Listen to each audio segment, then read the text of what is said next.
ल हजुर हामी आइयो बोराबाद भन्ने घुम्नलाई आज सोमबारको दिन पारेर हाम्रो ग्याङहरू यता हिँड्दैछ ढ्याक ढ्याक ढ्याक ढ्याक हो। ठाउँ चाहिँ एकदम सुनसान बिच साइड जस्तै रहेछ। हाम्रो ग्याङहरू ढ्याक ढ्याक ढ्याक हो। अब हामी यो भित्रको मा जानेछौँ, भित्रको एरिया।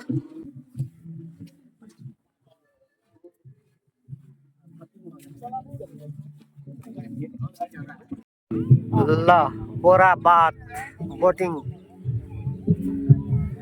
हामी बोटिङ गर्ने सुरुमा छ।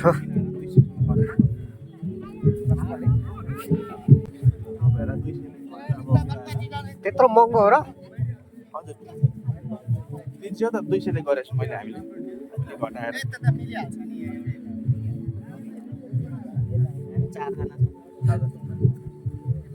पाँचजना छौँ हामी।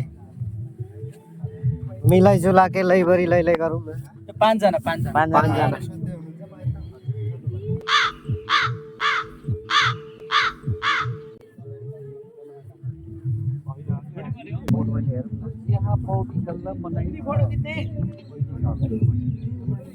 यस्तो छ बोराबाद बोराबाद।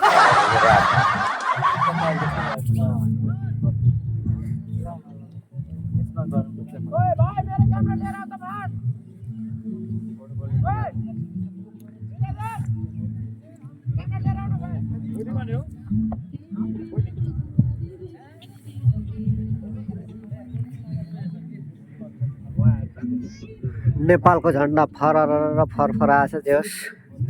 विदेशमा पनि नेपालको झन्डा हुँदो रहेछ भन्छन् कि क्या है फेरि।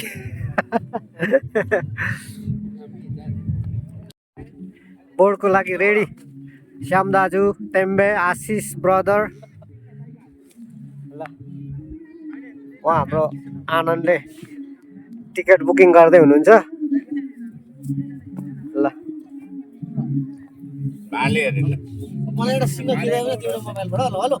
ल एक्साइटेड हो? एकदम डरो। ल अब हामी बोर्डमा जान लागेको। भाले लगाइयो।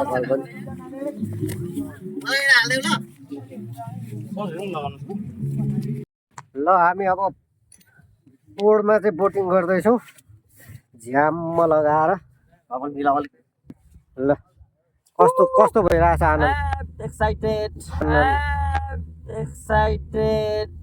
एक्साइटेड हो? Ready for the ride.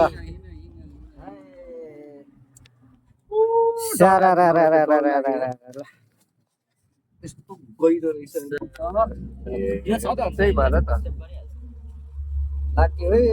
लाग्यो बोराबादको स्विमिङ पुलमा कति सिके हो, पानी मात्रै खायो।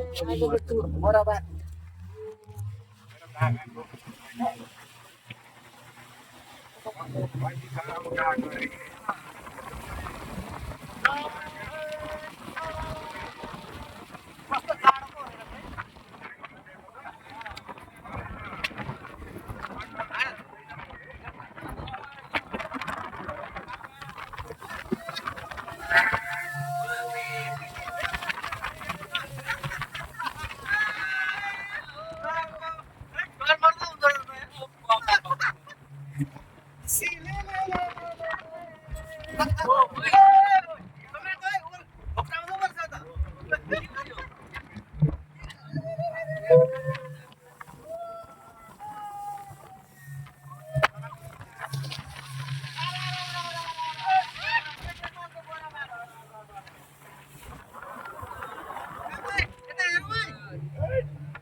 सबै भिजेको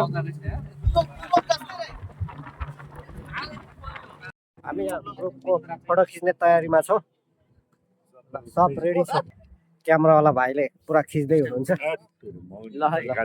तपाईँले हिजो बेलुका त श्रीमतीलाई खबर गर्नु भएको होइन र अन्त अनि किन हामीले त भन्यो बिहान भनेको त हामीले बेलुका अनि बेलुका तपाईँले खबर गर्नु भएको काकाले हिजो सोध्नु भएको थियो उहाँको श्रीमती नास्ता खानलाई हामी रेडी हुँदैछौँ यहाँ बिरामी दार्जिलिङसँग। यो कटेजमा नास्ताको सुरसारमा यता रेडी भइरहेको छ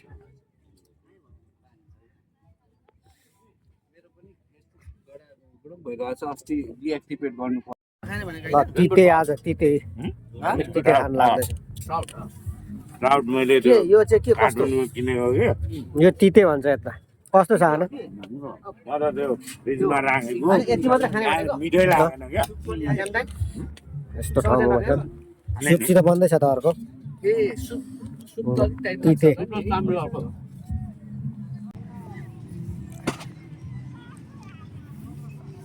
कस्तो छ हामी त थाइल्यान्डमा छौँ जस्तो लाग्ने है यो नेपालको थाइल्यान्ड नै हो